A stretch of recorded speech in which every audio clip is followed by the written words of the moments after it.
सास बहू का लिव इन रिलेशन। नेहा खुले विचारों वाली लड़की थी। अरे नेहा, क्या दिन में सोती है? ससुराल में ऐसा नहीं चलेगा, वहां तो काम करना पड़ेगा। काम जितना काम होगा कर लूंगी माँ, पर अगर कोई ये कहे कि सारा आराम छोड़कर सिर्फ काम ही करना है तो ना भी ना, मुझे नहीं करनी शादी। अरे कैसी बात कर रही हो? अच्छा चलो जाकर नहा लो, मैं नाश्ता लगा देती हूँ, फिर तुम्हें कॉलेज भी तो जाना है। नेहा कॉलेज के लिए निकल जाती है। वो सोचने लगती है कि ससुराल में वो कैसे मैनेज करेगी। क्या हुआ नेहा, परेशान लग रही हो? अरे यार, तू तो मुझे जानती है ना, मुझे अपनी लाइफ बिल्कुल परफेक्ट चाहिए, लेकिन लग नहीं रहा लोग मानेंगे। यार, कहीं मेरी शादी ऐसे घर ना हो जाए जहां मेरी जिंदगी ही नरक हो जाए। अरे मैंने ना कल एक इंग्लिश फिल्म देखी थी, उसमें भी कुछ ऐसी ही समस्या थी हीरोइन की। अच्छा, तो फिर क्या किया उसने? उसने तो अपने होने वाले पति से साफ साफ कह दिया कि वो पहले उसके घर कुछ दिन तक बिना शादी के रह कर देखेगी, और अगर ठीक लगा तो ठीक, वरना तेरे मेरे रास्ते अलग। अरे हाँ यार, ये तो बिल्कुल सही आइडिया दे रही है तू मुझे। चल मैं तो चली, थैंक्स यार, तूने मेरी प्रॉब्लम सॉल्व कर दी। ये बोलकर नेहा खुशी खुशी वहां से निकल जाती है, लेकिन पीछे से उसकी सहेली कहती है, अरे नेहा, नहीं नहीं, कुछ नहीं सुनना मुझे। ये बोलकर वो वहां से चली जाती है। हे भगवान, पूरी बात सुने बिना ही चली गई। अरे वो तो विदेशी फिल्म थी, वहां सब चलता है, लेकिन ये तो भारत है, सभ्यता और संस्कारों वाला देश, जहां शादी से पहले लड़की को ससुराल में नहीं रखा जाता। खैर, नेहा मस्त होकर घर आती है। नेहा, कल तुझे लड़के वाले देखने आने वाले हैं, और हाँ, इस बार कोई बहाना नहीं चलेगा। हाँ हाँ, आने दो आने दो, मैं तैयार हूं शादी के लिए। अगले दिन लड़के वाले आते हैं, जहां लड़का कहता है, मुझे अकेले में लड़की से कुछ पूछना है। हाँ हाँ, क्यों नहीं बेटा, जाओ नेहा, घर तो दिखा दो इन्हें। नेहा भी खुश हो जाती है कि उसे मौका मिल गया है लड़के से अपनी शर्त रखने का। देखो, मुझे ना शादी से बहुत डर लगता है, पता नहीं कैसी लड़की आए, तालमेल बना पाए कि नहीं मेरे परिवार से। मैंने कई घरों में रोज का क्लेश होते देखा है। तुमने तो मेरे दिल की बात कर दी। मैं भी यही सोच रही थी कि भाई सास तो अच्छी होनी चाहिए, पति सपोर्ट करे ना करे, रहना तो पूरे दिन सास के साथ है। लेकिन मेरे पास ना इसके लिए एक बहुत अच्छा आइडिया है। अच्छा, कैसा आइडिया? क्यों ना शादी के पहले मैं कुछ दिनों तक तुम्हारे घर आकर रह लूं, तुम लोग मुझे समझ लेना, मैं तुम लोगों को समझ लूंगी, ठीक लगा तो शादी, वरना टाटा बाय बाय। क्यों? लड़के को नेहा की बात में दम लगता है।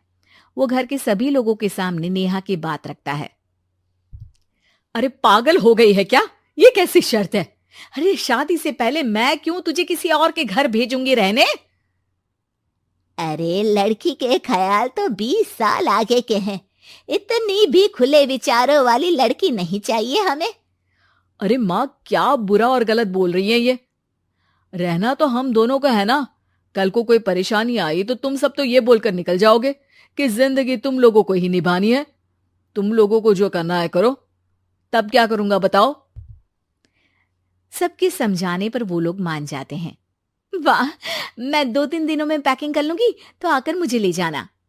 और नेहा पहुंच जाती है विशाल के घर। आओ आओ, ये रहा तुम्हारा कमरा। इस घर में तुम एज अ गेस्ट रहो, लेकिन माँ तुम्हें बहू की तरह ही ट्रीट करेंगी, और तुम भी उन्हें सास की तरह ही रखना। बस फिर क्या था, शुरू हो जाता है लिव इन सास बहू का ड्रामा। अरे चाय तो बना दे बहू। जी सासू माँ, अभी लाई। नेहा चाय लेकर आती है कि बस चाय लेकर आई हो, इसके साथ पकोड़े भी ले आती। लेकिन आपने तो बताया ही नहीं कि आपको चाय के साथ पकोड़े भी चाहिए। हाँ हाँ, अब तो पता चल गया ना। रात को खाना खाने के बाद नेहा किचन में खटर पटर कर रही होती है। क्या हो रहा है वहां नेहा? माँ जी, मैं ना रात को अदरक वाली चाय पीकर सोती हूँ, ये मेरी आदत है। अच्छा, तो जरा मेरे लिए भी बना देना। दोनों सास बहू रात को चाय पीती हैं। अगले दिन, नेहा, मैं मंदिर जा रही हूँ, मेरी साड़ी निकाल कर बेड पर रख दे। नेहा सास के लिए साड़ी निकाल कर रख देती है। वो देखती है कि उसके आने के बाद से सास ने घर का कोई भी काम करना छोड़ दिया है। यार मैं क्या करूं? ऐसा ससुराल तो मुझे नहीं चाहिए था जिसमें मैं ही सारा काम करूं। मैं तो ऐसा घर चाहती हूं जहां सास और बहू दोनों मिलकर किचन में काम करें। हे भगवान, रात को चाय पी ली, पेट में गैस बन गई, अब तो चला भी नहीं जा रहा है। मुझे तो ऐसी बहू चाहिए जो हेल्थ के प्रति कॉन्शियस हो, क्योंकि वो ठीक रहेगी तभी तो मैं ठीक रहूंगी। दोनों समझ जाती हैं कि वो लोग एक दूसरे के लिए नहीं बने हैं। अगले दिन, नेहा, जरा चाय तो ले आना। नेहा चाय के साथ चिला भी बनाकर ले आती है। सास खा पीकर सो जाती है। अगली सुबह, तेरी बुआ सास आ रही है, उसे मैंने तेरे बारे में बताया है। तभी वहां गंवार से एक महिला आ जाती है। चलो यहां से निकलो, कुछ नहीं है खाने के लिए, जाओ। ए नेहा, तमीज से बात करो, ये मेरी ननद यानी आशीष की बुआ है। हाय रे दैया, इतनी आकड़ वाली लड़की! अरे यही है ना जो शादी से पहले ही आकर बस गई है यहाँ पर। बस नहीं गई हूं, बसना है या नहीं ये डिसाइड करने आई थी, लेकिन इन लोगों के रिश्तेदार इतने गंवार हैं तो मैं तो ना कर रही इस घर में शादी। अरे भाभी, और क्या कमी थी हमारे आशीष में जो आपने ऐसी लड़की की शर्तों को मान लिया? अरे वो तो आशीष के कहने पर मैं झुक गई, वरना ऐसी लड़की को तो मैं घर में घुसने भी ना दूं। ए हेलो, ऐसी लड़की कैसी लड़की? हाँ, बिना समझे बुझे शादी कर लूं? अब तो समझ गई ना कि हम लोग गांव के हैं। भाभी को खाट पर सोना और रिश्तेदारों का गांव से आना जाना तो लगा ही रहना है इस घर में। हाँ हाँ, मैं तो किसी मॉडर्न घर में शादी करूंगी। ये बोलकर नेहा वहां से चली जाती है।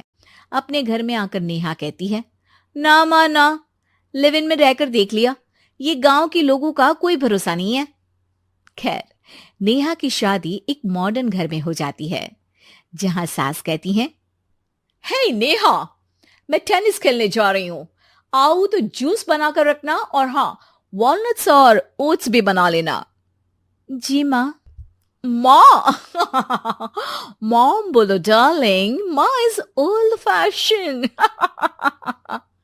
बेचारी नेहा सर पर हाथ रख लेती है। हे भगवान, ये सास तो सास ही होती है, गांव की हो या शहर की।